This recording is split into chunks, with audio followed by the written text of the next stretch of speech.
السلام علیکم، میرا نام ڈاکٹر محمد احسن طارق ہے اور میں ایک کنسلٹنٹ نیورو سائیکیٹرسٹ ہوں۔ آج ہم Tariq Sardar brain clinic Samundri road Faisalabad پر بات کریں گے IBS کے بارے میں، irritable bowel syndrome. Bowel means جو ہماری بڑی آنت جو کسی کھانے کو ہضم کرنے میں مدد کرتی ہے، سنڈروم مینس علامات کا مجموعہ۔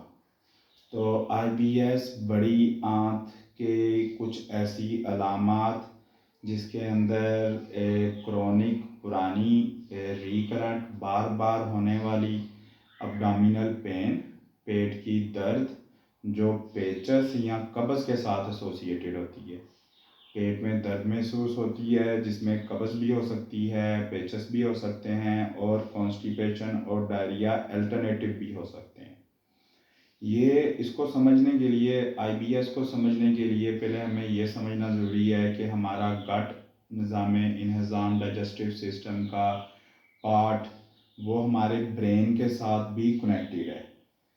برین گٹ ایکسس جو ہیں انہی کی مدد سے ہمارا گٹ کھانے کو ہضم کرنے میں مدد کرتا ہے۔ اس کی برین سے کنٹرولڈ پیریسٹالٹک ایک ریدمیکل موومنٹ ہوتی ہیں جس سے کھانا ہضم ہوتا ہے اور پاخانے کی صورت میں جسم سے ڈسچارج ہوتا ہے۔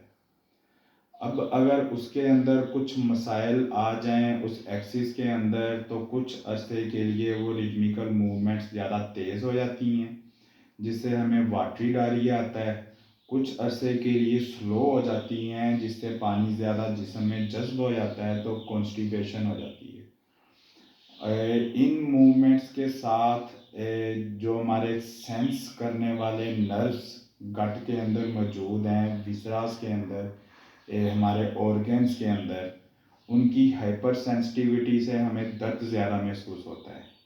وہی چیزیں سینس ہو کے برین میں جاتی ہیں جو باقی کے باڈی پارٹس کے ساتھ انٹیگریٹ کر کے آرگنائز کر کے پیریسٹالٹک موومنٹ کرواتا ہے نیورونل یا ہارمونل کنٹرول سے۔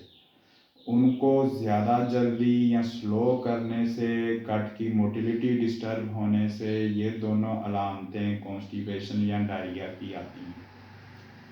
ان کے ساتھ اور بھی بیماریاں ایسوسیٹ ہوتی ہیں جیسے کرونک فٹیگ سنڈروم، فائبرومائلجیا، سارے جسم کی دردیں، میجر ڈپریشن۔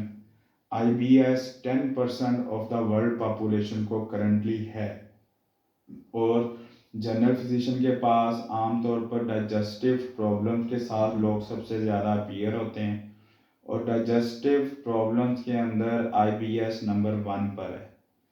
اب اس کی مینجمنٹ IBS کی سمجھنے سے پہلے ہم یہ سمجھیں کہ یہ ہوتا کیوں ہے۔ IBS اسٹریس سائیکولوجیکل ایشوز کے اندر بھی گٹ کی موومنٹس کم زیادہ ہونے سے ہوتا ہے۔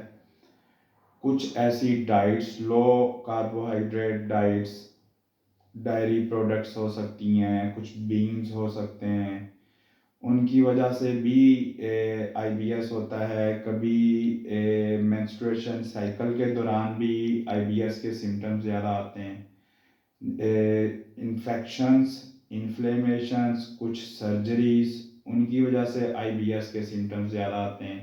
جینیٹکس میں بھی IBS زیادہ ہوتا ہے اور یہ سارے فیکٹرز ان کا ایک کمبینیشن مل کے بھی IBS کو کروانے کی وجہ بن سکتا ہے۔